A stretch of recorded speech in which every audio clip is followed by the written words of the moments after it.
반려동물이 아플 때 더 좋은 치료는 없을까? 이런 고민 정말 많이들 하시죠? 오늘 바로 그 고민에 대한 하나의 해답이 될 수도 있는 아주 흥미로운 기술에 대해 이야기해 보려고 합니다. 바로 엑소조음이에요. 우리 강아지, 고양이들이 오래 살게 되면서 참 좋은 일이지만 그만큼 관절염이나 만성 피부병처럼 힘든 병과 싸우는 시간도 길어졌어요. 그동안 줄기세포 치료가 큰 희망이었지만 혹시 모를 종양 위험이나 면역 거부 반응 같은 것들 때문에 선뜻 결정하기 어려웠던 것도 사실이죠. 그런데 여기서 과학자들이 이런 생각을 한 겁니다.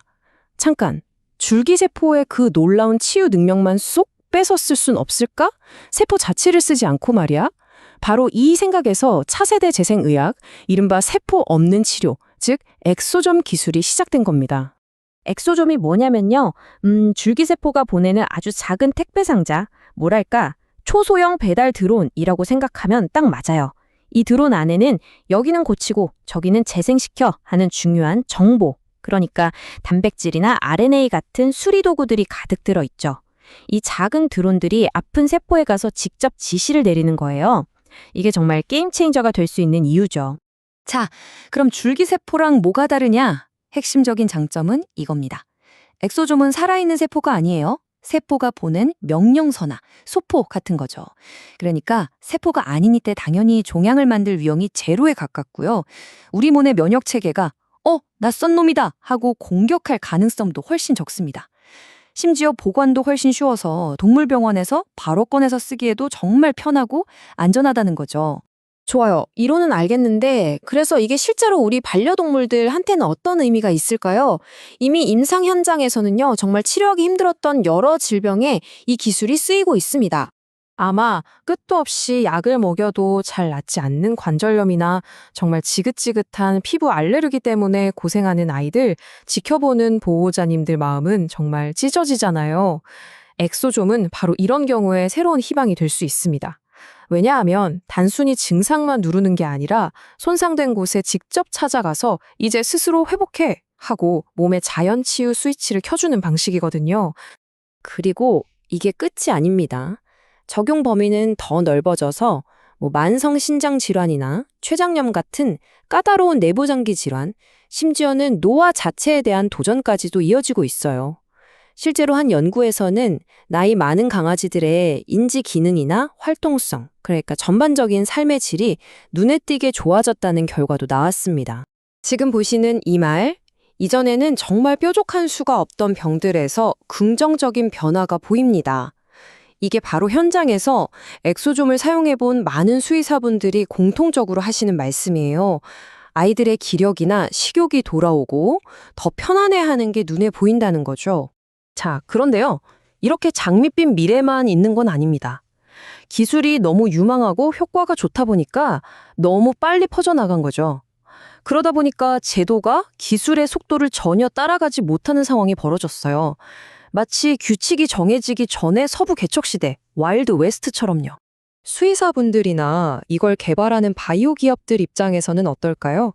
그야말로 혁신적인 도구가 나타난 거죠. 기존 방법으로는 손 쓸 수 없었던 질병으로 고통받는 동물들을 드디어 도울 수 있게 된 거니까요.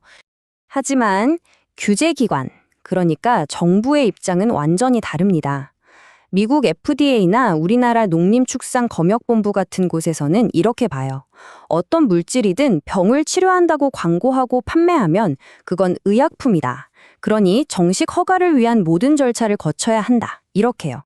바로 이 지점에서 충돌이 생기는 겁니다. 이 표를 보시면 명확하죠.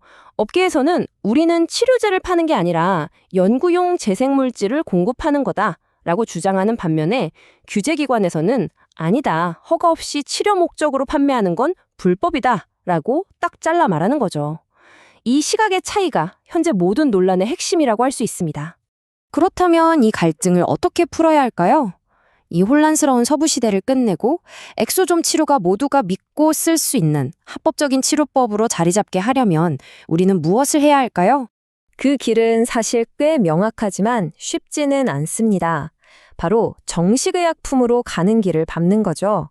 첫째, 누가 만들어도 똑같은 품질과 효과를 내는 표준화된 제조 공정을 만들어야 하고요. 둘째, 동물에게 안전한지 철저히 검증해야 합니다.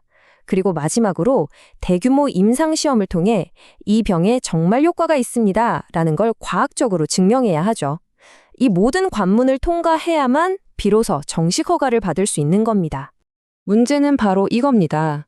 2026년 초인 지금까지 이 모든 과정을 완벽하게 통과해서 정식으로 허가받은 동물용 엑소좀 의약품은 아직 하나도 없다는 사실이죠. 이 과정 자체가 수년의 시간과 정말 막대한 돈이 필요하거든요. 그러다 보니 이 놀라운 기술이 여전히 회색지대에 머물러 있는 겁니다. 하지만 이런 어려움 속에서도 산업계의 의지는 정말 뜨겁습니다. 지금 보시는 이 숫자 33, 이게 우리나라에서만 엑소좀 기술을 개발하고 있는 회사의 수예요. 수십 개의 기업들이 정식 임상시험 승인을 받기 위해 막대한 투자를 하고 있다는 건 이 기술의 미래 가치를 얼마나 확신하고 있는지를 보여주는 확실한 증거겠죠.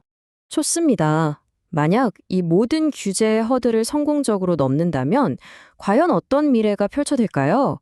이 새로운 시장의 잠재력은 정말 우리의 상상을 훌쩍 뛰어넘을지도 모릅니다. 이 그래프 좀 보세요. 정말 입이 떡 벌어지는 숫자입니다. 전 세계 엑소좀 시장이 2035년에는 163억 달러, 우리 돈으로 20조 원이 훌쩍 넘는 규모로 성장할 거라고 예측되고 있어요. 연평균 성장률이 22%가 넘는다는 건데 이건 그냥 반짝하는 유행이 아니라 아예 반려동물 의료계의 패러다임이 바뀌고 있다는 아주 강력한 신호입니다. 자, 그럼 오늘 이야기의 핵심을 정리해볼까요? 엑소점 치료는 분명 반려동물 케어에 혁명을 일으킬 엄청난 잠재력을 가지고 있습니다. 하지만 그 밝은 미래는 이 혁신적인 기술의 빠른 속도와 안전하고 효과적이다라는 것을 증명해야 하는 그 간극을 어떻게 메우느냐에 달려 있습니다. 결국 질문은 이것 하나로 모아집니다. 우리 아이들의 더 나은 미래를 위해 이 획기적인 혁신과 환자의 안전이라는 두 가지 가치 사이에서 우리는 어떻게 가장 현명한 길을 찾아 나아가야 할까요?